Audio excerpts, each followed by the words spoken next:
Hello बच्चों, कैसे हैं आप सब? I hope you all are fine. बच्चों, नया टॉपिक स्टार्ट करते हैं आज, alternating current circuits. Maharashtra state board की टेक्स्ट बुक में ये चैप्टर का नाम ऑल्टरनेटिंग करंट सर्किट्स है, जबकि आप एनसीईआरटी या सीबीएसई के रेफरेंसेस देखेंगे तो ऑल्टरनेटिंग करंट नाम से ये चैप्टर होता है।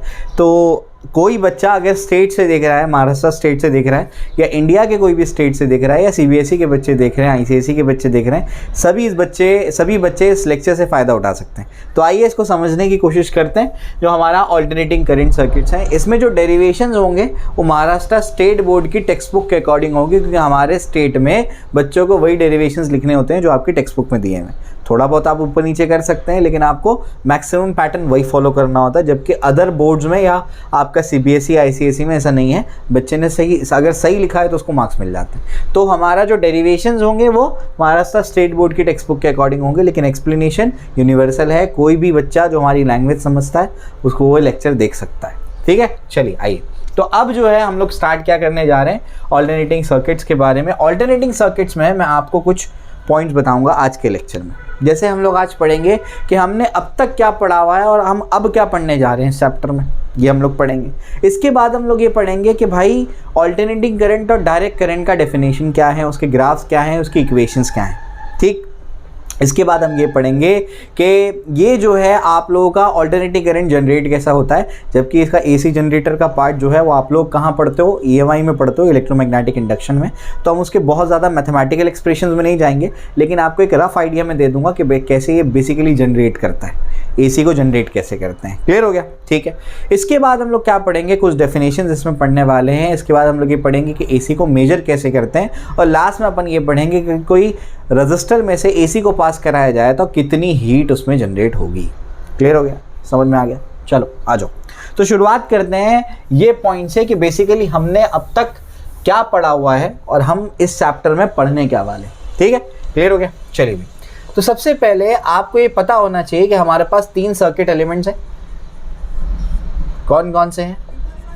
रजिस्टर है, कैपेसिटर है, और साथ ही साथ क्या है, इंडक्टर है।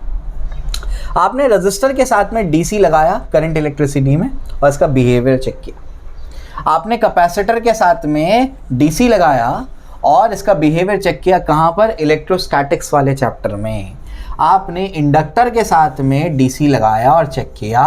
कहाँ पर? अच्छा, ये वाला जो पार्ट होता है इंडक्टर का, ये आप लोग बेसिकली इसका बिहेवियर चेक कहाँ करते हैं, ट्रांजिएंट करंट नाम करके एक चैप्टर होता है, ट्रांजिएंट करंट। तो ट्रांजिएंट करंट सिर्फ जेई वालों को पढ़ाया जाता है, नीट, सीईटी बोर्ड्स, सीबीएसई इनको नहीं पढ़ाते ये सब। ठीक है ना? तो बेसिकली ट्रांजिएंट करंट जो चैप्टर होता है उसमें आप लोग पढ़ते हैं कि बेसिकली इंडक्टर में अगर डीसी लगा दिया जाए, डायरेक्ट करंट लगा दिया जाए, तो वो कैसे बिहेव करता है। यानी बेसिकली अब तक हमने जो करंट देखा तो वो डायरेक्ट करंट देखा था। हम इस चैप्टर में क्या पढ़ने वाले हैं? हम इस चैप्टर में ये पढ़ने वाले हैं कि अगर इन 3 एलिमेंट्स में अपन क्या करेंगे, इन 3 एलिमेंट्स में अगर हम लोग ऑल्टरनेटिंग करंट लगा देंगे तो इनका बिहेवियर कैसा होगा, हमको ये देखना है इस चैप्टर में। समझ आ रहा है क्या बोल रहा हूँ मैं? क्लियर है? तो ये ऑल्टरनेटिंग करंट का क्या है, सिंबल है। डीसी का सिंबल तो आप जानते हैं, ये ऑल्टरनेटिंग करंट सोर्स का सिंबल है। तो आपको इस चैप्टर में क्या करना है, उसकी नफ्स पकड़ा दी मैंने आपको। क्या आपको ये चेक करना है कि अगर आप क्या करेंगे, रजिस्टर, कैपेसिटर, इंडक्टर या उनके कॉम्बिनेशन पे ऑल्टरनेटिंग करंट को लगाएंगे तो वो कैसे बिहेव करते हैं, आपको ये पढ़ना है। तो पहले हमको क्या करना पड़ेगा, हमारा बेस बनाना पड़ेगा। तो आइए बेस बनाते हैं। सबसे पहले हम लोग क्या करेंगे, हम लोग सबसे पहले ऑल्टरनेटिंग करंट का डेफिनेशन देखेंगे। क्यों? क्योंकि भाई अगर हम लोग को ऑल्टरनेटिंग करंट लगाना है हमारे सर्किट एलिमेंट में, तो पहले पता तो चले ये ऑल्टरनेटिंग करंट होता क्या है। तो आइए सबसे पहले समझते हैं कि ऑल्टरनेटिंग करंट होता क्या है। तो हमारा सबसे पहला हेडिंग क्या लगेगा, सबसे पहला हेडिंग लगेगा ऑल्टरनेटिंग करंट। तो ऑल्टरनेटिंग करंट क्या चीज़ होती है, इसका डेफिनेशन मैं आपको बताता हूँ। ऑल्टरनेटिंग करंट बेसिकली एक ऐसा करंट होता है जिसका मैग्नीट्यूड कंटिन्यूसली चेंज होता है और उसका डायरेक्शन पीरियोडिकली चेंज होता है। अब इसमें जो मैग्नीट्यूड कंटिन्यूसली चेंज होता है ये नेसेसरी नहीं है, हो भी सकता है नहीं भी हो सकता, लेकिन डायरेक्शन पीरियोडिकली चेंज होता है, ये नेसेसरी कंडीशन है। डायरेक्शन पे ही सारी कहानी डिपेंड करती है। तो पहले मैं डेफिनेशन लिखता हूँ, it's that current whose magnitude changes continuously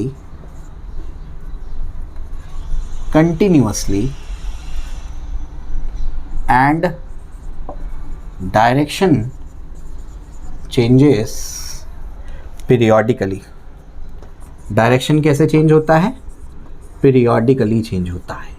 समझ में आ गया? ठीक है ना। इसमें ये जो है मैग्नीट्यूड चेंजेस कंटिन्यूसली, ये नेसेसरी कंडीशन नहीं है, लेकिन डायरेक्शन चेंजेस पीरियोडिकली ये नेसेसरी कंडीशन है। ऐसा करंट जो हर एक फिक्स इंटरवल के बाद अपने डायरेक्शन को चेंज करेगा उसको क्या बोलेंगे? ऑल्टरनेटिंग करंट बोलेंगे। समझ आ रहा है? ठीक है, चलो भाई, तो ये हमारा क्या होता है? ऑल्टरनेटिंग करंट होता है। इसके बाद अगर हम लोग डीसी की बात करेंगे तो डीसी का डेफिनेशन क्या होता है? शॉर्ट में लिख देता हूं मैं। डीसी क्या होता है? डीसी जो होता है, it's that current whose magnitude remains constant and which flows in only in the same direction. ऐसे लिख देते हैं, it's that current whose magnitude remains constant and it flows in the same direction. इसमें भी वही कहानी, जो मैग्नीट्यूड रिमेन्स कांस्टेंट है वो नेसेसरी कंडीशन नहीं है, ज़रूरी नहीं है हमेशा मैग्नीट्यूड कांस्टेंट होगा, ठीक है ना, लेकिन डायरेक्शन सेम होगा, एक ही डायरेक्शन में फ्लो होगा, ये ज़रूरी है। समझ में आ गया? ध्यान रखिएगा इसका। ठीक है, क्लियर हो गया? तो ये ऑल्टरनेटिंग करंट है हमारा। ऑल्टरनेटिंग करंट क्या होता है? ऐसा करंट जिसका मैग्नीट्यूड क्या होता है? कंटिन्यूसली चेंज होता है, और डायरेक्शन क्या होता है? पीरियोडिकली चेंज होता है। ठीक है ना सर, बहुत बुकिश बात हो गई, कुछ भेजे में नहीं गया। आइए मैं आपके भेजे में डालता हूँ ये बात, आपको फिजिकली इसका सिग्निफिकेंस बताता हूँ, इसका एक्चुअली मैं आपको मतलब बताता हूँ कि बोलना क्या चाह रहा है, ये होता क्या है, दोनों में फ़र्क क्या है। आगे जा करके तो एडवांटेजेस डिसएडवांटेजेस वगैरह मैं आपको बताऊँगा ही, ठीक है ना। चलिए, उससे पहले मैं आपको थोड़ा सा फील दिलाऊं कि एसी डीसी में फ़र्क क्या है, इससे क्लैरिटी आती है कि अच्छा ये एसी होता है और ये डीसी होता है क्या। तो आइए मैं आपको समझाता हूँ। अगर अपन क्या करते हैं, एक रजिस्टर लेते हैं और उसके साथ में अगर अपन क्या करते हैं, एक एसी सोर्स लगा देते हैं, और एक रजिस्टर लेते हैं और उसके साथ में अपन क्या करते हैं, एक डीसी सोर्स लगा देते हैं बच्चों, तो दोनों में फ़र्क क्या है? दोनों में फ़र्क ये हो जाता है कि जब ऑल्टरनेटिंग करंट सोर्स लगाया तो वायर के अंदर क्या है? इलेक्ट्रॉन्स। इलेक्ट्रॉन्स क्या करते हैं पता है आपको? इलेक्ट्रॉन ऑसिलेट करते हैं। इलेक्ट्रॉन इधर से इधर जाते हैं, ये पूरे सर्किट में इलेक्ट्रॉन क्या करते हैं? ऑसिलेट करते हैं। समझ में आ गया? तो इलेक्ट्रॉन क्या करेंगे? ऐसे ऐसे जाएंगे, फिर रिटर्न आएंगे, फिर ऐसे जाएंगे, फिर रिटर्न आएंगे। तो ये आपका क्या है? Alternating current. और जब डायरेक्ट करंट की बात करेंगे तो डायरेक्ट करंट में जो आपके इलेक्ट्रॉन्स है वो क्या करते हैं? साइकिल की चेन के जैसे कंटिन्यूसली क्या करते हैं? चलते रहते हैं। डिफरेंस समझ में आ रहा है? ये इलेक्ट्रॉन इसके अंदर क्या करते हैं? चार्ज पार्टिकल जो ऑसिलेट करते हैं, तभी इसका इक्वेशन में साइन ओमेगा टी आता है। अरे बताया था ऑसिलेशन में मैंने, जब भी कोई चीज़ एसएचएम परफॉर्म करेगी तो x equals to a sine omega t का फॉर्मेट होगा। समझ में आ रहा है क्या बोल रहा हूँ मैं? क्लियर है? तो ये दोनों में क्या हो जाता है? फ़र्क हो जाता है कि जब ऑल्टरनेटिंग करंट होता है तो उसके अंदर जो आपके चार्ज पार्टिकल्स है वो क्या करते हैं? ऑसिलेट करते हैं। समझ में आ गया? और जब आपका डीसी होता है तो डीसी में क्या करता है? साइकिल की चेन के जैसे क्या करते हैं? इलेक्ट्रॉन्स घूमते हैं। समझ में आ रहा है? क्लियर हो गया? चलो भाई, तो ये फील दिलाने वाली बात है कि अच्छा ऐसे हो रहा है क्या इसके अंदर? ऐसे होता है, ये फ़र्क होता है एसी और डीसी में, ठीक है ना। अब एसी ज़्यादा प्रेफर्ड है एज़ कम्पेयर टू डीसी, तो ये इसकी कहानी जो है तो वह थोड़ा सा मैं आपको आगे बताऊंगा। पता ही होगा आपको, एसी डीसी वॉर हुआ है उसके बीच में, थॉमस एल्वा एडिसन और निकोला टेस्ला के बीच में। बड़ा इंटरेस्टिंग है। जिसको फिज़िक्स से बहुत ज़्यादा लगाव है ना, वो स्टोरी के बारे में ज़रूर जानता होगा। मैं आपको बताऊंगा इसके बारे में कि एसी डीसी वॉर क्या है, और चैप्टर के एंड तक मैं आपको एडवांटेजेस बताऊंगा कि एसी के क्या एडवांटेज है एज़ कम्पेयर टू डीसी। ठीक है, क्लियर हो गया? तो आइए, यहाँ तक आपको आई होप समझ में आ गया होगा। अब जो है इसके ग्राफ्स में आपको थोड़े से बता देता हूँ, इसके ग्राफ्स क्या है। अच्छा, इसके नोट्स के लिए वो मैं आपको बता दूँ थोड़ा सा कि नोट्स के लिए हमारे टेलीग्राम पे तो नोट्स अपलोड होते हैं, साथ ही साथ हमारे ऐप पर भी नोट्स अपलोड होंगे। ये कोई ऐप प्रमोशन नहीं कर रहा हूँ मैं, हमारा महीनों से ऐप बना हुआ है, हमारे क्लासेस के स्टूडेंट्स के लिए बना हुआ है ऐप। मैं कोई ऐप प्रमोशन नहीं कर रहा हूँ, लेकिन अगर आपको सॉर्टेड वे में चाहिए नोट्स तो आप जा करके ऐप हमारा डाउनलोड कर सकते हैं। आमिर सर इंस्टीट्यूट करके अगर आप प्ले स्टोर पर जा करके देखेंगे तो आपको ऐप मिल जाएगा हमारा, ठीक है। तो उस पर आपको सॉर्टेड वे में प्रॉपरली, अभी नोट्स का काम चल रहा है अपलोड होने का, तो वहाँ पर आपको वो मिल सकते हैं नोट्स, ठीक है। क्लियर हो गया? चलिए आइए, ग्राफ्स में आपको बता दूं ग्राफ्स क्या है। कि हमारा जो ग्राफ्स है इसमें अगर हम लोग AC और DC का ग्राफ बनाएंगे, ठीक है, जो आपके सिलेबस में है वो ग्राफ बना रहा हूँ। ऐसे तो AC के कई सारे फॉर्म्स हो सकते हैं, वेव फॉर्म, ठीक है ना। तो ये कुछ इस तरीके से होता है, ये टाइम है और ये ऑल्टरनेटिंग करंट का ग्राफ है, और DC का ग्राफ कुछ इस तरीके, वन ऑफ द फॉर्मेट बता रहा हूँ मैं आपको, ऐसे कई सारे फॉर्मेट्स हो सकते हैं, वन ऑफ द फॉर्मेट बता रहा हूँ। ये DC का ग्राफ है और ये AC का ग्राफ है। यहाँ पर कुछ भी हो सकता है, आपका करंट, वोल्टेज, EMF एक्सेट्रा, ये सारी चीज़ें हो सकती हैं। तो ये इसके मैंने आपको ग्राफ समझा दिए। आई होप आपको ये क्लियर हो गया होगा। अब जो है मैंने आपको ये समझा दिया कि इस चैप्टर में आपको पढ़ना क्या है। उसके बाद मैंने आपको बता दिया कि AC और DC का डेफिनेशन क्या है। क्लियर हो गया। अब मुझे क्या करना है, मुझे कुछ और चीज़ें आपको बतानी है। जैसे कुछ एक डेफिनेशन है peak value, time period, frequency, वो मैं आपको बताता हूँ, फिर मैं आपको उसमें आगे लेकर के चलता हूँ, ठीक है ना। चलो भैया, आई होप आपको ये चीज़ें क्लियर हो गई होंगी। अब जो है अपन क्या करेंगे, इसमें आगे बढ़ेंगे। वो डेफिनेशन बताने से पहले मैं कुछ और चीज़ें मैं आपको समझाऊँ। जैसे AC जनरेटर के बारे में आपको थोड़ी सी चीज़ें मैं आपको बताता हूँ। आइए, तो AC जनरेटर में क्या होता है, AC जनरेटर जो होता है, AC जनरेटर में क्या करते हैं अपन क्या करते हैं, ऐसे ये एक मैग्नेट ले लेते हैं, इसमें नॉर्थ पोल है, इस साइड पे दूसरा मैग्नेट है, उसका साउथ पोल है, और अपन ने क्या कर दिया, यहाँ पर लगा दिया एक कॉइल। क्या लगा दिया, एक कॉइल लगा दिया। तो यहाँ पर अपन ने क्या लगा दिया, यहाँ पर अपन ने कॉइल लगा दिया, ठीक है। और ये नॉर्थ से साउथ के बीच में क्या है, मैग्नेटिक फील्ड है। तो नॉर्थ से साउथ के बीच में क्या है, मैग्नेटिक फील्ड है, और यहाँ अपन ने क्या लगा दिया है, कॉइल लगा दिया है, ठीक है ना। क्लियर हो गया। अब इसके बाद आगे बढ़ते हैं। आगे क्या है, यहाँ पर देखिए ध्यान से, ये जो आपका कॉइल है ये एक्सेस के अबाउट क्या करता है, रोटेट करता है। तो आपको पता ही होगा, मैंने आपको पहले भी बताया था कि ये बेसिकली क्या है, देखो ऐसे मैग्नेट्स रखे हुए हैं नॉर्थ और साउथ, और ये कॉइल ऐसे रखा हुआ है। अभी कितना फ्लक्स जा रहा है, 0। तो जब ये रोटेट करेगा तो क्या करेगा, धागे काटेगा। Magnetic field lines equivalent to धागा, ऐसे बोला था मैंने। और जब ये रोटेट करेगा तो क्या करेगा, धागे काटेगा।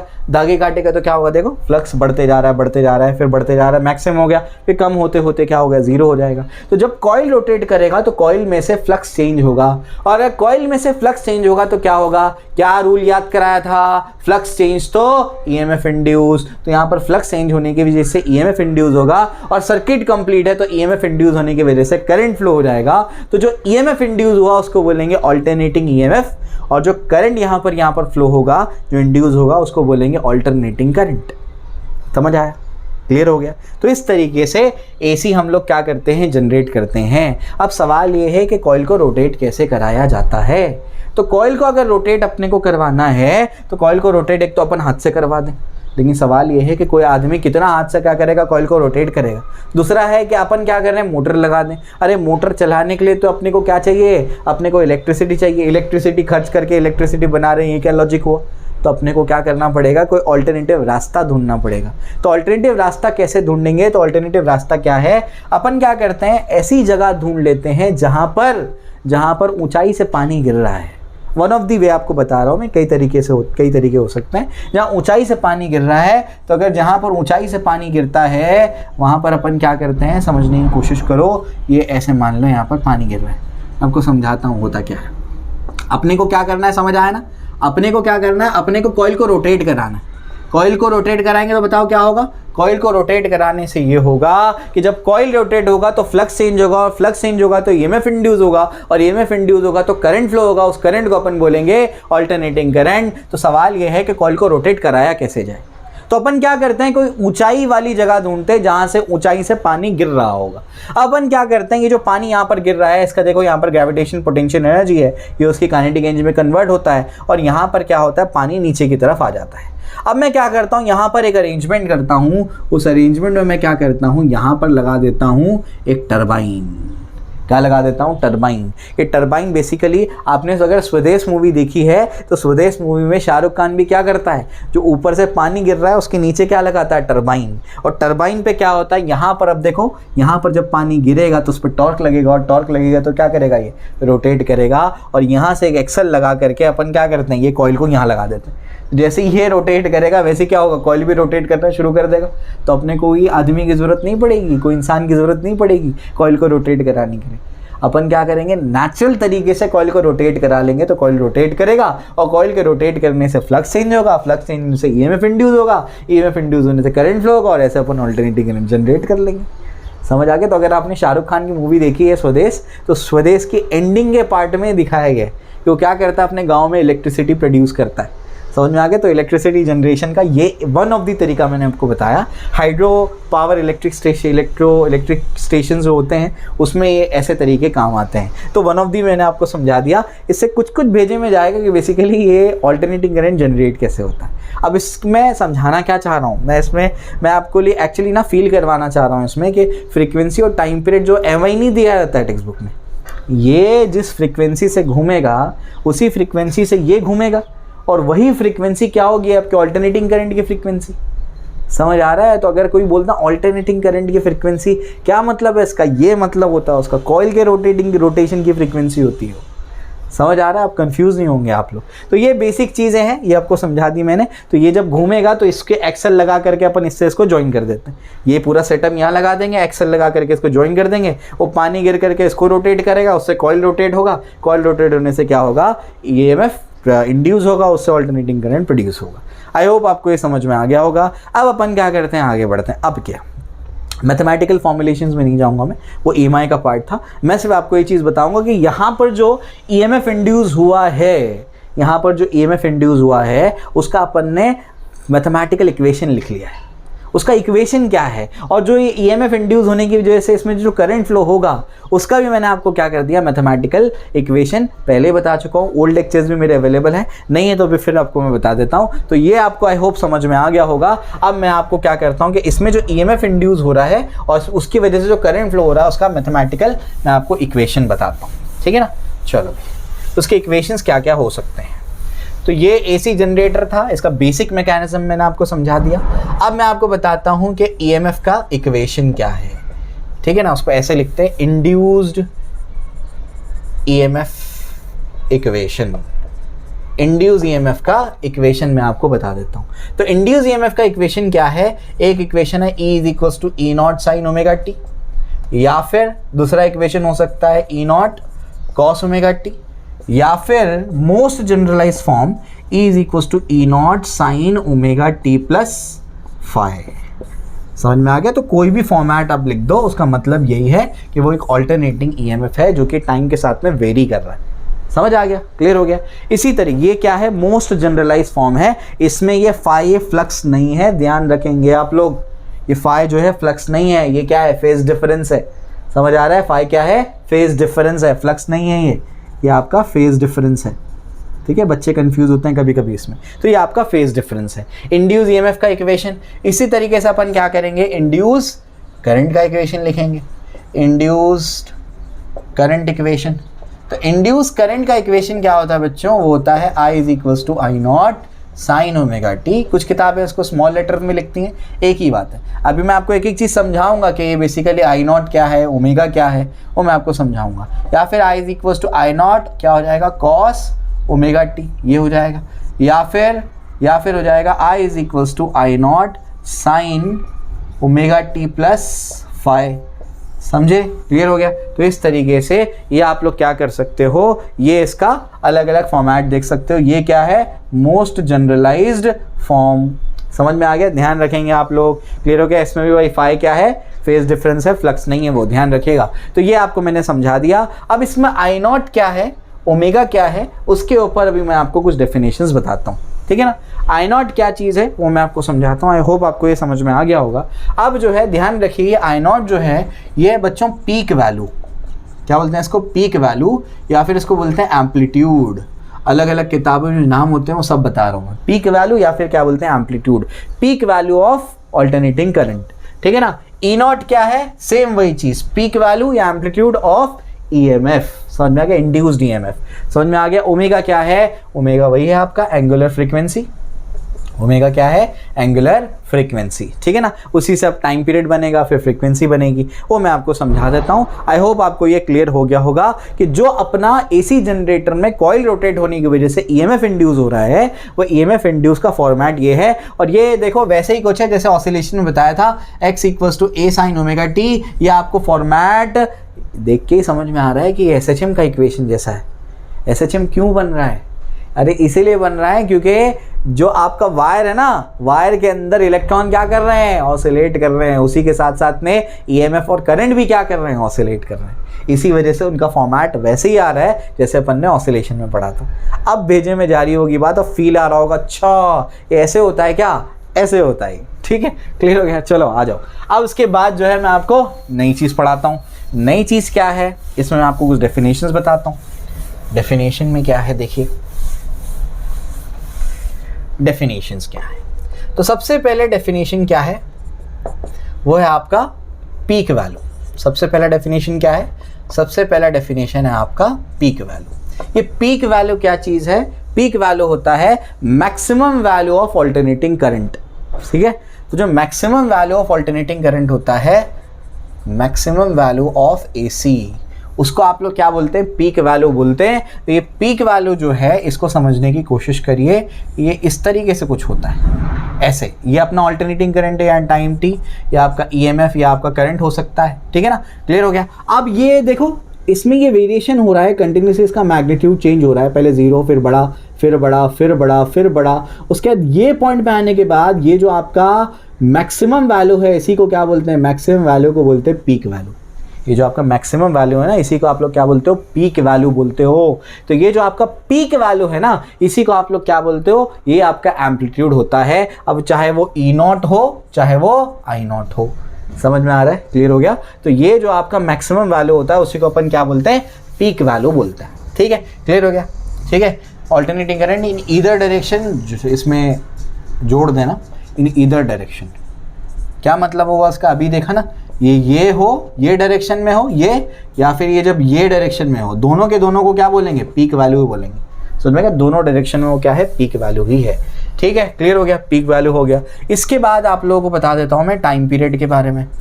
टाइम पीरियड क्या होता है, टाइम पीरियड होता है time taken by an AC to complete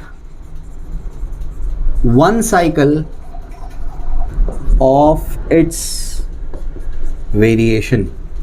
एक साइकिल कंप्लीट करने के लिए, आसान भाषा में, कॉइल को एक अपना पूरा रोटेशन कंप्लीट करने के लिए जितना टाइम लगता है, वो उसका टाइम पीरियड।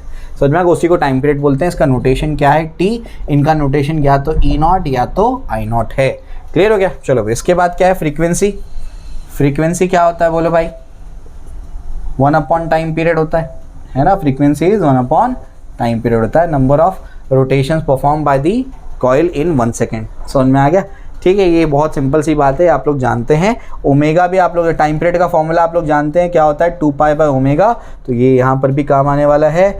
और इसको 1t को क्या लिख देंगे, 1/f लिख सकते हैं ना। तो इसको लिख सकता हूँ 1/f = ω, ऐसे लिख सकते हैं, ठीक है ना। ओमेगा 2π/ω, ठीक है ना। तो f क्या हो जाएगा, f हो जाएगा ω/2π, ठीक है। तो ये भी आपका फ्रीक्वेंसी हो गया, वो आपका टाइम पीरियड का फॉर्मूला हो गया।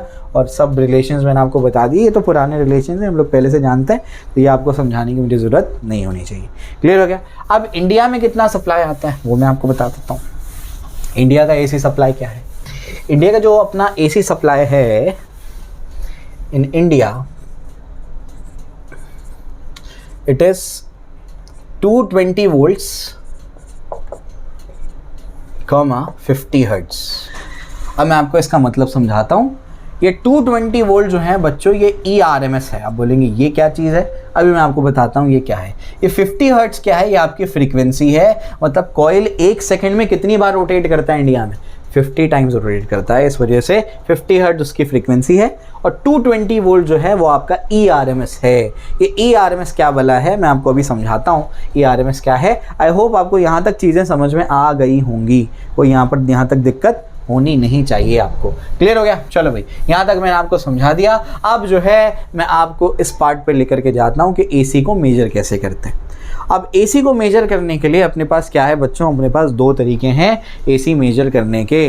तो AC मेजर करने के वो 2 तरीके क्या हैं, वो मैं आपको अभी समझाता हूँ, ठीक है ना।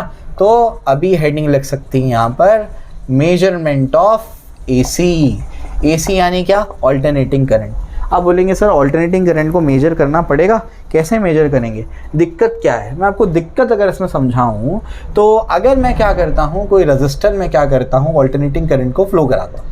अब ध्यान से सुनिए मैं क्या बोल रहा हूँ। ऑल्टरनेटिंग करंट को फ्लो कराता हूँ और ये ऑल्टरनेटिंग करंट का जो पीक वैल्यू है वो मान लो 10 एम्पियर है। कितना है? 10 एम्पियर। तो इसका मतलब ये नहीं कि सिर्फ 10 ही एम्पियर फ्लो हो रहा है। अरे ऑल्टरनेटिंग करंट तो ऐसा होता है ना, मतलब सिर्फ 10 एम्पियर तो ये इंस्टेंट पे फ्लो हुआ है, 1 एम्पियर भी गया होगा, 2 एम्पियर भी फ्लो होगा, 5 एम्पियर भी हुआ होगा। समझ आ रहा है क्या बोल रहा हूँ मैं? यानी इस रजिस्टर से अलग अलग वैल्यू ऑफ करंट फ्लो हुआ है। कभी 1 एम्पियर, कभी 2 एम्पियर, कभी 5 एम्पियर, कभी 10 एम्पियर, कभी 7 एम्पियर, कभी 6 एम्पियर। समझ आ गया? इस डायरेक्शन में कभी 5 एम्पियर, कभी उस डायरेक्शन में 3 एम्पियर। को समझ आ रहा है क्या बोल रहा हूँ मैं? यानी अगर मैं क्या करूँ, अगर मैं आपसे पूछूँ कितना हीट जनरेट हुआ बताओ, तो आप क्या फॉर्मूला लगाओगे? H = I²RT। यही तो फॉर्मूला होता है। Joules law of heating 10th standard में पढ़ा होगा, ठीक है? स्टेट बोर्ड और CBSE दोनों में पढ़ाया जाता है ये। अब सवाल ये है कि ये I की जगह पर आप सब्स्टिट्यूट क्या करोगे वैल्यू? आप बोलोगे 10 एम्पियर। 10 एम्पियर लिखना मुनासिब नहीं है। क्यों नहीं है? इसी वजह से नहीं है क्योंकि क्या सिर्फ 10 एम्पियर का करंट फ्लो हुआ? आप बोलेंगे नहीं सर, अलग अलग वैल्यू ऑफ करंट फ्लो हुआ है। समझ आ रहा है क्या बोल रहा हूँ मैं? कभी कोई इंस्टेंट पे 3 एम्पियर भी क्या है, कोई इंस्टेंट पे 5 एम्पियर भी क्या है, कोई इंस्टेंट पे 10 एम्पियर भी क्या है। तो सिर्फ 10 एम्पियर थोड़ी फ्लो हुआ है। तो यहाँ पर 10 एम्पियर लिखना लॉजिकल नहीं लगता है। समझ आ रहा है क्या बोल रहा हूँ मैं? यानी क्या, जब हम ऑल्टरनेटिंग करंट के साथ में डील कर रहे हैं तो फॉर्मूलेज में जब अपने को करंट का वैल्यू पुट करना होगा तो गड़बड़ ये हो जाती है कि अपन करंट की जगह पर सब्स्टिट्यूट क्या करेंगे, क्योंकि वहां पर तो करंट की कई सारी वैल्यूज है। कोई एक वैल्यू को वहां पर सब्स्टिट्यूट करना, तो ये तो पार्शियलिटी है, तो गलत है, इलॉजिकल बात है। और फिजिसिस्ट लॉजिकल आदमी होता है, वो इलॉजिकल बात ही नहीं करता। समझ आ रहा है क्या बोल रहा हूँ मैं? क्लियर है? फिजिक्स बहुत लॉजिकल सब्जेक्ट है, ठीक है? यहाँ तक अपने को बात समझ में आती है। अब इसका कोई ना कोई तो हल निकालना पड़ेगा, तो इसके अपन ने 2 हल निकाले। इसमें सबसे ज़्यादा जो कारगर है वो है आपका RMS वैल्यू। लेकिन 2 चीज़ें मैं आपको बताता हूँ, आइए इसके बारे में चर्चा करते हैं कि यहाँ पर जो करंट का वैल्यू वो सब्स्टिट्यूट कैसे करें, क्या करेंगे। तो वो सब्स्टिट्यूट क्या करेंगे, उसके लिए अपने पास क्या है, उसके लिए अपने पास 2 रास्ते। सबसे पहला अपने पास जो यहाँ पर रास्ता है मेजरमेंट ऑफ AC में, वो अपन क्या करेंगे, अपन जो है ध्यान से सुनिए, मेजरमेंट ऑफ AC में अपन क्या करेंगे, अपन सबसे पहले एवरेज वैल्यू निकालेंगे। एवरेज वैल्यू या उसको मीन वैल्यू भी कह सकते हैं आप, mean value of AC over a half cycle. अब मैं आपको समझाता हूँ फुल साइकिल पे क्यों नहीं निकालना, बहुत इजी है, आसानी से आप समझ जाएंगे। Average value of AC over a half cycle, ठीक है ना? क्लियर हो गया? इसके बाद जो है, उसके बाद सेकंड होता है RMS वैल्यू ऑफ AC। तो AC को अपन ने क्या किया, 2 तरीके से मेजर करने की कोशिश की। एक तो average value of AC over half cycle और दूसरा RMS value of AC over half cycle. अब आइए मैं आपको समझाता हूँ कि हमने यहाँ पर फुल साइकिल के लिए क्यों नहीं लिखा है। अगर हम लोग फुल साइकिल की बात करेंगे तो हमारे पास अगर ये ऐसा ग्राफ है, तो ये ग्राफ में अगर आप गौर से देखेंगे ऐसे कुछ ऐसे होता है ना, फुल साइकिल में 0 से ये क्या हो जाएगा, देखो ये हो जाएगा T/2 टाइम और ये क्या हो जाएगा T टाइम है ये। तो अगर अपन इसको ऐसे देखेंगे तो अपने को एक बात समझ में आ रही है यहाँ पर कि बेसिकली हो क्या रहा होगा कि देखिए, एवरेज आपको अगर निकालना है कोई भी क्वांटिटी का, आपको ये पता ही होगा एवरेज अगर कैसे निकालते हैं। तो अगर कोई भी क्वांटिटी का आपको एवरेज का सिंबल है, कोई भी क्वांटिटी का एवरेज निकालना है तो क्या निकालते हैं आप लोग, Q/dt डिवाइड बाय क्या होगा, इंटीग्रेशन ऑफ dt, ऐसे निकालते हैं आप लोग। और ये इंटीग्रेशन कोई भी क्वांटिटी बोल रहा हूँ मैं, यहाँ पर ध्यान दीजिए ये क्या है, करंट है मान लीजिए। तो अगर इंटीग्रेशन अपने को एवरेज ऑफ करंट निकालना है तो इंटीग्रेशन ऑफ क्या हो जाएगा, I/dt divide by integration of क्या हो जाएगा, dt हो जाएगा, ठीक है ना? अब इंटीग्रेशन ऑफ I/dt जो है इसका अपने को क्या करना है, इसका अपने को ये अभी इसका मतलब समझना है। इंटीग्रेशन ऑफ I/dt का मतलब होता है graph under IT graph, area under IT graph, हम सॉरी क्या बोलते हैं इसको, एरिया अंडर IT ग्राफ। ध्यान से सुनिए क्या बोल रहा हूँ मैं, divide by integration of dt। Integration of dt क्या करते हैं, फुल साइकिल के लिए कैपिटल T लेते हैं। तो इंटीग्रेशन ऑफ I/dt जो होता है ये होता है एरिया अंडर IT ग्राफ होता है। ये आप लोग काइनेमेटिक्स से पढ़ते आ रहे हैं। तो एरिया अंडर IT ग्राफ के अगर इंटीग्रेशन के फॉर्मेट में कुछ दिया है तो वो क्या होता है, एरिया अंडर IT ग्राफ। तो अगर पूरे टाइम के लिए लेंगे तो ये एरिया लेना पड़ेगा और ये एरिया लेना पड़ेगा। अब ये एरिया अगर मान लो A1 है तो ये क्या होगा, ये -A1 होगा, उतना ही होगा लेकिन माइनस होगा। क्यों? क्योंकि एक्सिस से नीचे आ रहा है। तो अगर आप एरिया लिखेंगे तो क्या लिखेंगे, A1 - A1 divide by T। ये आंसर क्या आएगा, 0/T, और आंसर क्या आएगा 0। तो अगर एवरेज करंट निकालेंगे ओवर अ फुल साइकिल तो आंसर क्या आएगा, 0 आएगा। समझ आएगा? मैथमेटिकली प्रूफ करके बता रहा हूँ मैं। एक्चुअली इसको और रिगरस मैथमेटिक्स से प्रूव कर सकते हैं, लेकिन ऐसा फिजिकली भी समझा जा सकता है कि अगर आप एरिया अंडर आईटी ग्राफ निकालेंगे तो ये तो एरिया तो 0 हो जाएगा, क्योंकि ऊपर वाला एरिया प्लस में है, नीचे वाला उतना ही एरिया माइनस में है, तो a1 minus a1 equals to क्या हो जाएगा, 0 हो जाएगा। 0/t क्या आ जाएगा, आंसर 0 आ जाएगा। इसी वजह से हम बोलेंगे कि फुल साइकिल पे जो एवरेज आएगा ऑल्टरनेटिंग करंट का वो तो 0 आएगा। समझ आ गया, क्लियर हो गया? चलो भाई, तो ये आपको मैंने ऐसे समझा दिया है। अब इसके बाद जो है, इसके बाद अपन क्या करते हैं, इसको अभी तो हाफ साइकिल के लिए निकालते हैं, क्योंकि हाफ साइकिल में वो नेगेटिव वैल्यूज नहीं ऐड अप होंगी, उस वजह से वो 0 नहीं होगा। ठीक है ना, क्लियर हो गया? चलो भाई, तो ये आपको मैंने समझा दिया है। अब इसके बाद अपन क्या करते हैं, आगे बढ़ते हैं। फिर मैं आपको RMS वैल्यू निकालना सिखाता हूँ, RMS वैल्यू कैसे निकालते हैं। ठीक है, चलो भाई, सबसे पहले average value of a half cycle.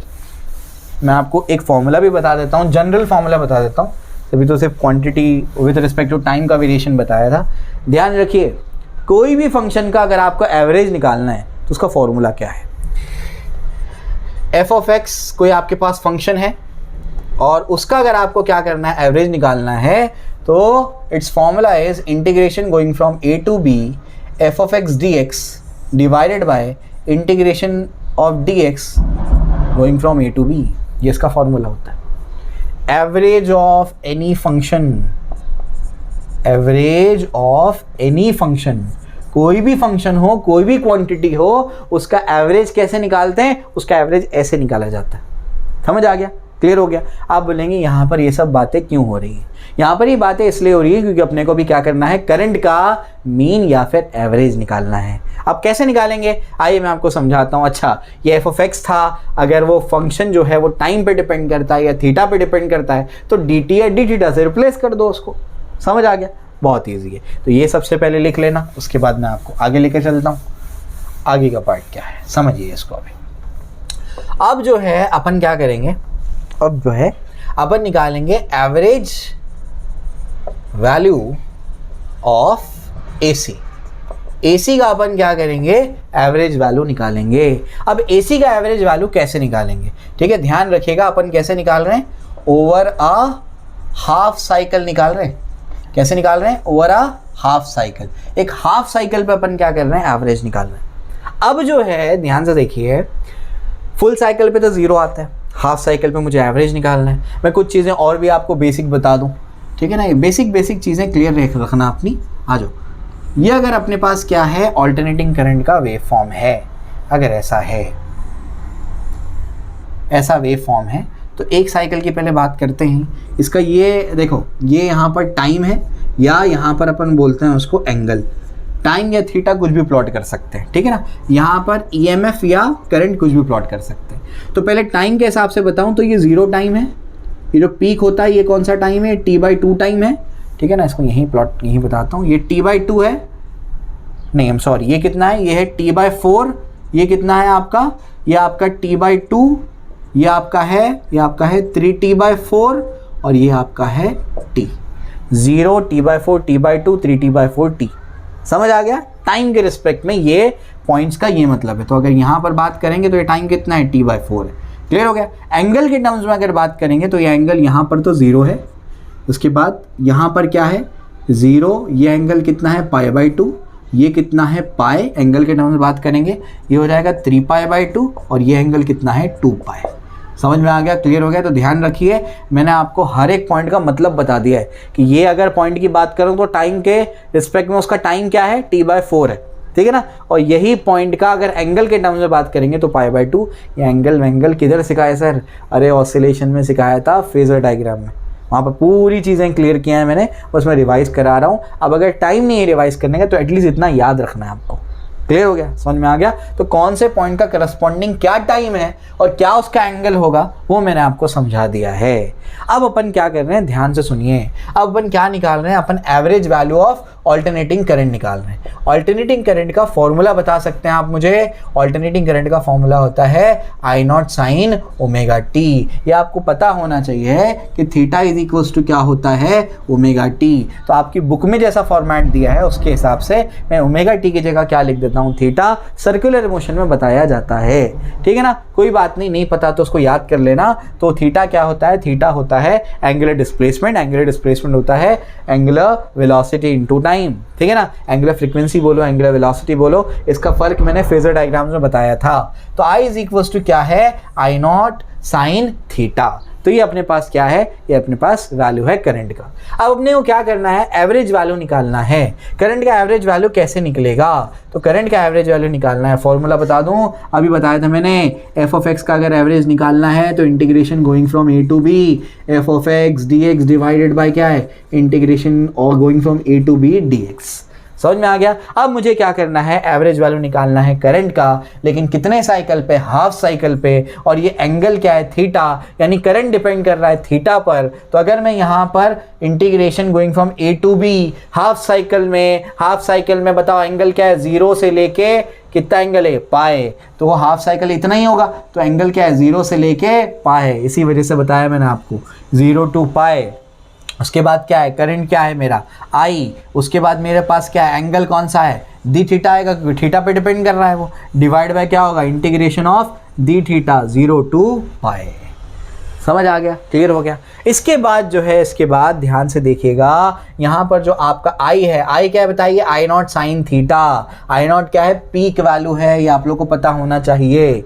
ठीक है ना, तो ये हो जाएगा 0 to पाई, ये क्या हो जाएगा, I naught sine theta D theta divided by D theta का इंटीग्रेशन बच्चों क्या होगा, थीटा कहाँ से कहाँ तक, 0 से पाए तक। समझ में आ गया, क्लियर हो गया। अब बच्चों आई नॉट तो कांस्टेंट है, तो इंटीग्रेशन सिर्फ होगा साइन थीटा डी थीटा का। समझ में आ गया, तो आई होप आपको ये समझ में आ गया होगा। अब मैं इसको रब कर देता हूँ और अपन क्या करते हैं, इसको आगे सॉल्व करते हैं। ठीक है, क्लियर हो गया। अब जो है आगे बढ़ते हैं। आगे क्या है, देयरफॉर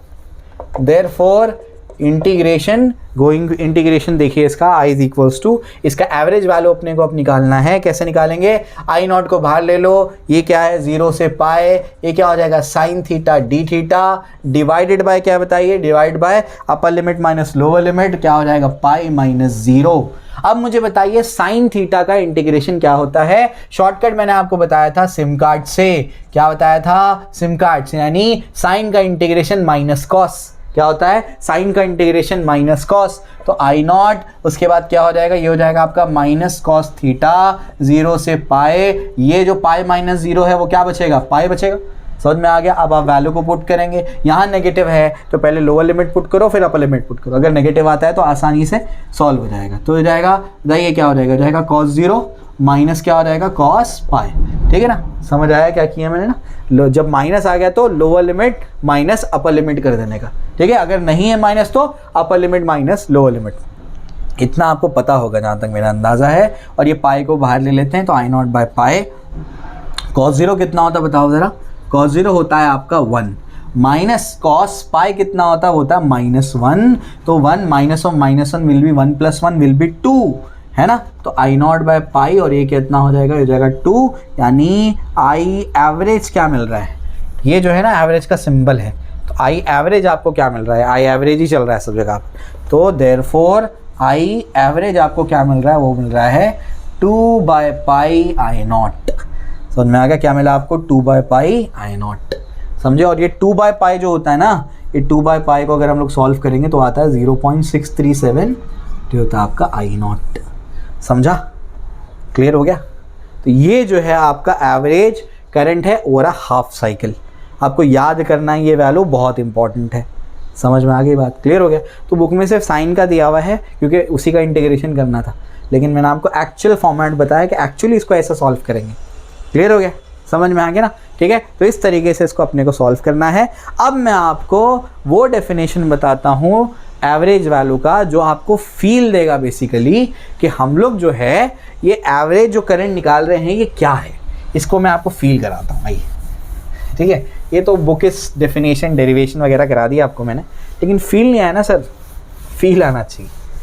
हर चीज़ को फील करवाते हैं अपन, आओ इसको भी फील कराते हैं। चलिए, आई एवरेज क्या मिला आपको, आई एवरेज ऐसे लिख सकते हैं या फिर आई मीन लिख सकते हैं इसको। आई ऐसे मत लिखो क्योंकि फिर बुक में कन्फ्यूजन होता है, कुछ कुछ किताबों में आई मीन को, आई मैक्सिमम को आई मीन लिख देते हैं, आई मैक्सिमम मतलब आई नॉट, तो ये इसको अवॉइड करो। आई एवरेज क्या मिला बताओ, 2/पाई इंटू आई नॉट मिला है, ठीक है ना, is equals to 0.637 into I not मिला है। इसी तरीके से सिमिलरली या on similar patterns E average भी निकाला जा सकता है। 2/पाई ई नॉट हो जाएगा, वो 2/पाई इंटू ई नॉट, और हो जाएगा 0.637 इंटू ई नॉट हो जाएगा। समझ में आ गया? सिमिलर पैटर्न पे उसको लिख सकते हैं। तो ये तो अपने को समझ में आ जाता है। अब जो है मैं आपको फील दिलाने वाला डेफिनेशन देता हूँ आई एवरेज का। समझिए, आपके पास एक रजिस्टर है, उस रजिस्टर से आप क्या कर रहे हैं, करंट को फ्लो करा रहे हैं। उस रजिस्टर से अगर आप क्या करते हैं, करंट को फ्लो कराते हैं, ऑल्टरनेटिंग करंट को। अब ध्यान से सुनिए मैं क्या बोल रहा हूँ, ध्यान से सुनिए। ये जो आपका ऑल्टरनेटिंग करंट है, इस ऑल्टरनेटिंग करंट का जो पीक वैल्यू है ना वो 10 एम्पियर है, यानी आई नॉट कितना है, आई नॉट आपका 10 एम्पियर है, ठीक है, क्लियर हो गया। इसका पीक वैल्यू 10 एम्पियर है। अगर इसका पीक वैल्यू 10 एम्पियर है, ध्यान से सुनिए मैं क्या बोल रहा हूँ, पीक वैल्यू 10 एम्पियर है और उसका आधे साइकिल का या पूरे साइकिल का जो टाइम है वो है 2 सेकेंड। कितना है, 2 सेकेंड। तो आधे साइकिल का कितना होगा, 1 सेकेंड होगा। क्लियर हो गया। इसका पीक वैल्यू 10 एम्पियर है और 1 सेकेंड में इसने क्या कर दिया, मान लेते हैं 1 सेकेंड में उसने 2 कूलम का चार्ज इसमें सेंड कर दिया। मैंने करंट लगाया, ऑल्टरनेटिंग करंट लगाया, जिसका पीक वैल्यू 10 एम्पियर है, उसका जो टोटल टाइम पीरियड है वो 2 सेकेंड है। तो आधे टाइम में कितना भेजेगा वो, 1 सेकेंड में मान लेते हैं 2 कूलम का चार्ज भेज दिया। समझ आया? क्लियर हो गया। ये मैंने डेटा लिख करके रखा है। अब मैं इसको हटा देता हूँ। अब मैं लगाता हूँ यहाँ पर DC, क्योंकि मुझे क्या करना है, मुझे तो अब मैं अगर हीट जनरेटेड निकालना चाहूँगा तो मुझे आई का वैल्यू पुट करना पड़ेगा। तो मैं कौन सा वैल्यू आई का पुट करूँगा, मैं आपको वो समझाता हूँ। एक वैल्यू पुट करना पड़ेगा ना, DC में तो एक ही वैल्यू होता है। तो मैं क्या करता हूँ, DC यहाँ पर लगाता हूँ और DC लगा करके मैं चेक करता हूँ ट्रायल एंड एरर करके। ट्रायल एंड एरर करके मतलब क्या है, मैंने 1 एम्पियर का करंट भेजा, 1 एम्पियर का यहाँ पर क्या कर दिया मैंने, करंट भेजा। तो 1 एम्पियर का करंट 1 सेकेंड में क्या करता है, 0.1 कूलम का चार्ज भेजता है सर्किट में। ये मुझे नहीं चलेगा, ठीक। उसके बाद मैं क्या करता हूँ, 2 एम्पियर का करंट यहाँ से भेजता हूँ, फिर वो क्या करता है 1 सेकेंड में 0.3 कूलम का चार्ज भेजता है, मुझे वो नहीं चलेगा, ठीक है ना। मुझे क्या चाहिए, मुझे 1 सेकेंड में 2 कूलम का चार्ज भेजने वाला डायरेक्ट करंट चाहिए। समझ में आ गया। फिर मैं क्या करता हूँ, फिर मैं भेजता हूँ 3.3 एम्पियर का करंट यहाँ से, और वो क्या करता है, वो यहाँ पर कुछ क्या करता है, 0.8 कूलम का चार्ज मान लो भेज देता है। ये भी मुझे नहीं चलेगा। ऐसी ट्रायल एंड एरर करते करते करते मैंने क्या कर दिया, 6.3 एम्पियर का करंट जब भेजा तो उसने क्या कर दिया, 1 सेकेंड में 2 कूलम का चार्ज भेज दिया। तो जो 6.3 एम्पियर है ना, ये मेरा आई एवरेज है। समझ आ गया। तो आई एवरेज क्या होता है, आई एवरेज वो DC का वैल्यू होता है जो उतने ही टाइम में उतना ही चार्ज भेजे जितना AC ने हाफ टाइम पीरियड में भेजा। समझ आया। तो आप कैसे करेंगे बताइए। ये तो आप बार बार ट्रायल करते बैठेंगे नहीं, तो आप क्या कर देंगे, आपको फॉर्मूला बना कर दे दिए, एवरेज वैल्यू निकालना है ना। चलो क्या करो, 0.637 मल्टीप्लाइड बाय क्या कर दो, मल्टीप्लाइड बाय आई नॉट का मैक्सिमम वैल्यू पुट कर दो, ये और आई नॉट पुट कर दो, अल्टरनेटिंग करंट का मैक्सिमम वैल्यू मल्टीप्लाई करो, कितना आएगा 6.3 एम्पियर अप्रॉक्सीमेटली। तो आपको बार बार ट्रायल करते बैठना नहीं पड़ेगा। वो DC का करंट ढूंढो जो क्या करेगा, उतने टाइम में उतना ही चार्ज भेज दे जितना AC ने हाफ टाइम पीरियड में भेजा है। समझ आ गया। आपको ये करना नहीं पड़ेगा, आपको उस फॉर्मूले में पीक वैल्यू को पुट करना और आंसर आ जाएगा। ये इसका फील वाला डेफिनेशन है। क्लियर हो गया। नोट्स जो मैंने प्रोवाइड किए उसमें आपको मिल जाएगा ये डेफिनेशन। क्लियर हो गया। चलो भाई आगे बढ़ते हैं। आगे क्या है, अब मुझे आपको RMS वैल्यू को समझाना है। RMS वैल्यू मैं आपको समझाता हूँ। आइए, तो एवरेज वैल्यू आपको समझा दी मैंने, अब मैं आपको समझाता हूँ RMS वैल्यू को। तो सेकेंड अपन ने जो उसको मेजर करने के लिए जो डिफाइन किया है वो है RMS value of AC। RMS value का मतलब क्या होता है बच्चों, RMS वैल्यू का मतलब होता है root mean square value of AC। Root mean square का मतलब क्या है, जो आपका ऑल्टरनेटिंग करंट है उसका रूट लो, उसका मीन लो और उसका स्क्वायर कर दो। समझ आ रहा है क्या बोल रहा हूँ। रूट मीन स्क्वायर मतलब क्या मैं आपको समझाता हूँ कि इसको कैसे निकालेंगे। अगर आपको IRMS निकालना है तो सबसे पहले क्या करना है, रूट लेना है। उसके बाद क्या करना है, मीन करना है। किसका मीन करना है, AC का, लेकिन AC का नहीं, स्क्वायर करना है। ध्यान से सुनिए, RMS वैल्यू मतलब क्या, रूट लेना है, रूट ले लिया, मीन करना है, मीन कर लिया, उसका स्क्वायर करना है, तो ये स्क्वायर भी कर दिया। समझ आ रहा है क्या बोल रहा हूँ मैं, क्लियर है। रूट लेना है, उसके बाद मीन लेना है, उसके बाद क्या करना है, उसका स्क्वायर करना है, तो ये आपको निकालना है। यानी अभी आपको क्या करना है, अभी आपको मीन निकालना है। मीन निकालने का फॉर्मूला आपके पास है, एवरेज निकालने का फॉर्मूला, लेकिन करंट का मीन नहीं निकालना है। अब आपको क्या करना है, करंट के स्क्वायर का मीन निकालना है। समझ आता है? क्लियर हो गया? चलो भाई, आइए इसको हल करने की कोशिश करते हैं। तो अभी हमारे पास क्या है, हमारे पास ये जो है हम लोग को निकालना है। अब ये हम लोग कैसे निकालेंगे? सबसे पहले हमको ये पता होना चाहिए कि आई का वैल्यू क्या है। बताइए मुझे आई का वैल्यू क्या है। आई का वैल्यू हमारे पास है I is equals to I naught sine omega T. क्या मैं ये ओमेगा टी को थीटा लिख सकता हूँ? हाँ सर, बिल्कुल लिख सकते हैं, क्योंकि omega t is equals to theta होता है। तो ये हमारे पास है। ठीक है सर, if इसको स्क्वायर कर देते हैं ना, स्क्वायर कर देते हैं, कोई दिक्कत नहीं है। आई इज इक्वल्स टू क्या हो जाएगा, आई नॉट स्क्वायर, और ये क्या हो जाएगा, साइन स्क्वायर थीटा। अब अपने को ये जो अपना फंक्शन मिला ना, इसका अपने को क्या करना है, एवरेज निकालना है। अब जो भी फंक्शन का एवरेज निकालना है तो उसका तरीका क्या है, आई स्क्वायर का अगर मुझे एवरेज निकालना है तो integration going from full cycle का निकालना है। ध्यान रखिएगा, फुल साइकिल में क्या होगा, 0 से 2 पाई का अगर एंगल होगा, अभी बताया था मैंने, यहाँ से ऐसे जाएगा तो यहाँ से 0, यहाँ पर क्या है 2 पाई, तो 0 से 2 पाई का एंगल जाएगा। ये क्या है मेरे पास, आई स्क्वायर, तो I square D theta divide by क्या हो जाएगा, डी थीटा 0 से 2 पाई। ठीक है, अजान हो रही है, 2 मिनट रुक जाते हैं। ठीक है, तो हम लोग कहाँ पर थे, हमारा जो है यहाँ पर आई स्क्वायर डी थीटा, और इसके बाद जो है अपने को क्या करना है, अब इसको हल करना है। अब मैं वैल्यू पुट कर देता हूँ आई स्क्वायर की। बताइए क्या होगा, 0 से 2 पाई, और आई का स्क्वायर क्या हो जाएगा, ये हो जाएगा आई नॉट का स्क्वायर, और ये क्या हो जाएगा, sine square theta D theta. I square का वैल्यू बस पुट कर दिया है मैंने यहाँ पर, डिवाइड बाय डी थीटा क्या होगा, थीटा होगा, है ना, डी थीटा का इंटीग्रेशन थीटा होगा 0 से 2 पाई। 0 से 2 पाई क्यों जा रहा है, क्योंकि फुल साइकिल के लिए बताया मैंने आपको, यहाँ पॉइंट का एंगल कितना होगा, 0 होगा, और ये पॉइंट का एंगल कितना होगा करस्पॉन्डिंग एंगल जो आपका 2 पाई होगा। ठीक है ना। अब अपने को क्या करना है, ये वैल्यूज को सॉल्व करना है, ये इंटीग्रेशन को सॉल्व करना है। तो आइए इसको देखते हैं भाई, कैसे करेंगे इसको सॉल्व।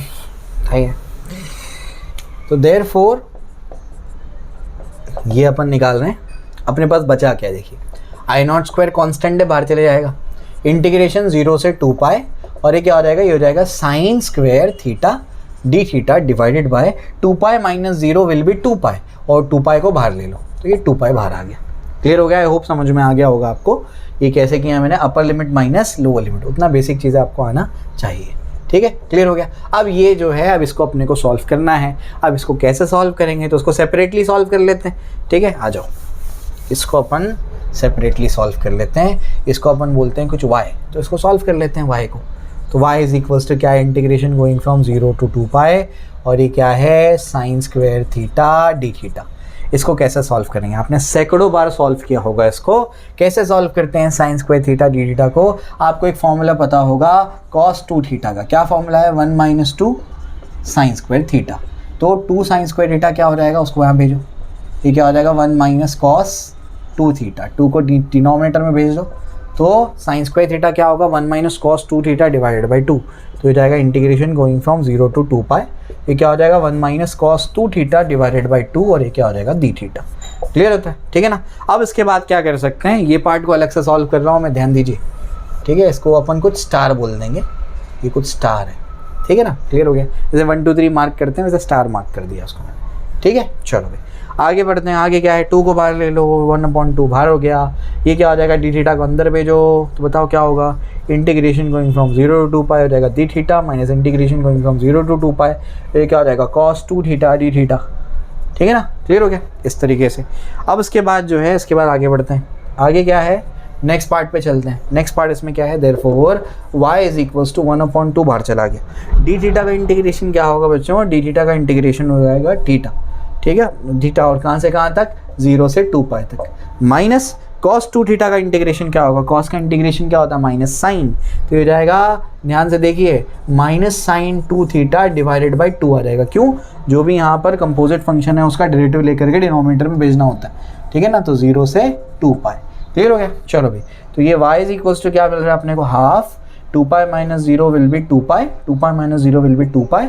ये हो जाएगा माइनस माइनस प्लस साइन 2 पाई, साइन n पाई 0 होता है, और माइनस साइन 0 भी 0 होता है। समझ में गया, तो ये पूरा आंसर क्या हो जाएगा, 0 हो जाएगा। तो बचेगा क्या आपके पास, बचेगा आपके पास यहाँ पर 1/2 और अपने पास क्या बच रहा है 1/2 बच रहा है और यहाँ पर 2 पाई बच रहा है। तो 2 और 2 को क्या कर देना, कैंसिल कर देना, समझे। साइन 0 0 साइन 2 पाई अगर पुट करोगे तो हो जाएगा, बोलो भाई थीटा की जगह क्या हो जाएगा 4 पाई। साइन n पाई 0 होता है तो इस वजह से वो 0 है और साइन 0 भी क्या होता है 0 होता है। इतना बेसिक मैथ्स आता होगा, कोई बच्चे नीट वाले हैं तो उसको याद कर लें, उतना भी दिमाग खपाते नहीं बैठना है एक एक चीज़ में, ठीक है ना।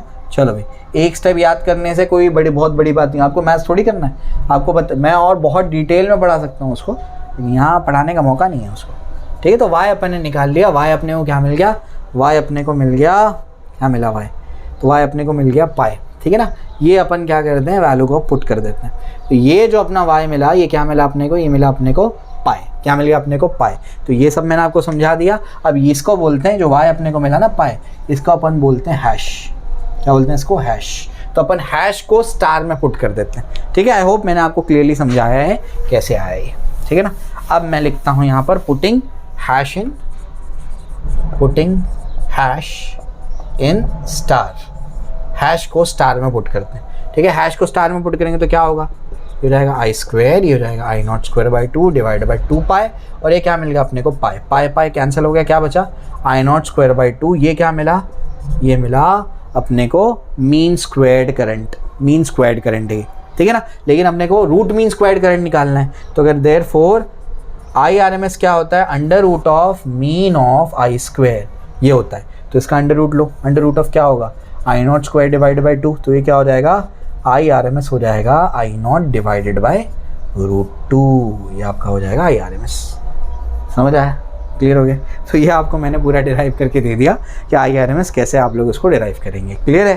समझ में आके एक एक स्टेप डिटेल में बताया मैंने, सारी चीज़ें आपकी क्लियर की है मैंने। अब मैं आपको, ये तो बुक इज डेफिनेशन हो गया, मैथमेटिकल चीज़ें अपन ने निकाल ली। अब मैं आपको वो डेफिनेशन बताता हूँ जो हमारे भेजे में जाता है, ठीक है ना। तो RMS वैल्यू का, जैसे एवरेज का बताया वैसे RMS का बताता हूँ, आइए।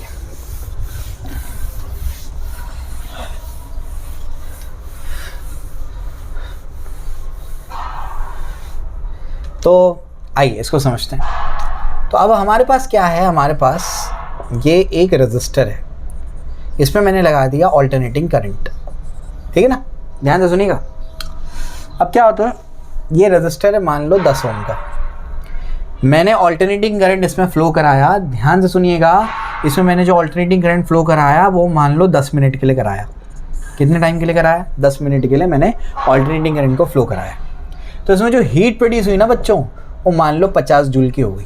कितनी हो गई, 50 जूल की हो गई, ठीक है ना। और ये ऑल्टरनेटिंग करंट का जो पीक वैल्यू है वो है 10 एम्पियर। कितना है, 10 एम्पियर, क्लियर होगा, पीक वैल्यू 10 एम्पियर है।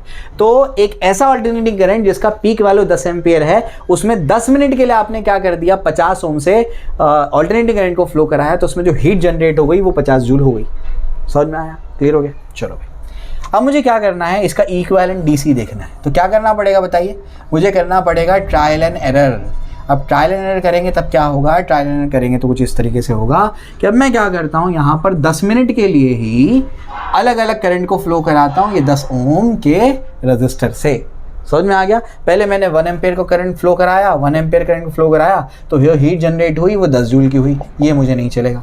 फिर मैंने 2 एम्पियर का करंट फ्लो कराया, जो हीट जनरेट हुई है क्या हो गई, 20 जूल की हो गई, वो मुझे नहीं चलेगा। मुझे हीट कितनी जनरेटेड चाहिए, 50 जूल। तो ऐसे ट्राई करते करते करते करते जब मैंने 7 एम्पियर का इसमें से करंट फ्लो कराया अप्रॉक्सीमेटली, तो हीट जनरेट हो गई 50 जूल। तो ये जो 7 एम्पियर है ना DC, ये वो वैल्यू ऑफ क्या है, डायरेक्ट करंट है, जो आपका क्या है, RMS वैल्यू है। समझ आ गया। तो RMS वैल्यू बेसिकली वो वैल्यू ऑफ डायरेक्ट करंट होता है जो उतने टाइम में उतने रजिस्टर से उतना ही क्या करे, हीट जनरेट करे जितना AC ने उतने टाइम में उतने रजिस्टर से प्रोड्यूस किया। समझ आ गया। तो इसका डेफिनेशन हो गया। अब हीट जनरेटेड के लिए आपको मैं बेसिक चीज़ें बता देता हूँ। Heat produced by an AC, तो ये शॉर्ट में आपको समझा देता हूँ मैं। Heat produced by an AC, तो AC से कितना हीट प्रोड्यूस होता है वो मैं आपको बताता हूँ। फॉर्मूला क्या है, H = I² DC के लिए। शॉर्ट इंटरवल की बात करेंगे तो DH क्या हो जाएगा, I² dt हो जाएगा। शॉर्ट इंटरवल की बात कर रहा हूँ। फिर मैं इंटीग्रेट करूँगा दोनों साइड पे, तो 0 से H तक का, 0 से T तक का, कैपिटल T तक का, तो ये तो H हो जाएगा और ये क्या हो जाएगा, 0 से कैपिटल T, और ये क्या हो जाएगा, I² dt हो जाएगा। अब यहाँ पर मैं क्या करता हूँ, यहाँ पर देखिएगा मैं इसको ऐसे कर देता हूँ। कैसे करता हूँ, 0 से कैपिटल T आई स्क्वायर का वैल्यू पुट कर दो, I square sine square omega T R D T. समझ में आ गया, क्लियर हो गया। तो ये h हो जाएगा, ठीक है ना। उसके बाद क्या होगा, आई नॉट स्क्वायर बाहर जाएगा, r बाहर जाएगा, तो अंदर क्या बचेगा, अंदर बचेगा आपका h is equals to I not square r और इंटीग्रेशन गोइंग फ्रॉम 0 से कैपिटल T टाइम के लिए sine square omega t d T. समझ में आ गया। अब इसको अब ये वैसे ही है, साइन ओमेगा टी का मतलब क्या होता है, थीटा ही तो होता है, साइन स्क्वायर थीटा। अभी इसको कैलकुलेट किया, अभी इसको हम लोग ने इसका इंटीग्रेशन निकाला, तो इसको जब आप लोग मेजर इसको पूरा आप कैलकुलेट करेंगे तो ये हो जाएगा आपका आई नॉट स्क्वायर आर और ये क्या हो जाएगा आपका कैपिटल टी के बराबर आएगा। समझ में आ गया। सॉरी, ये हो जाएगा आपका t/2। कितना हो जाएगा, t/2 हो जाएगा, ठीक है ना, क्लियर हो गया। अब मैं क्या करता हूँ, इसका वैल्यू निकाल लेता हूँ। इसका वैल्यू निकालूंगा तो क्या हो जाएगा, आई नॉट स्क्वायर और इसको मैं लिख देता हूँ यहाँ पर √2, ये हो जाएगा r, ये हो जाएगा t। क्लियर हो गया, ठीक है ना। चलो इसके बाद जो है शायद कुछ मिस्टेक हो गई, sign square omega t d T जो है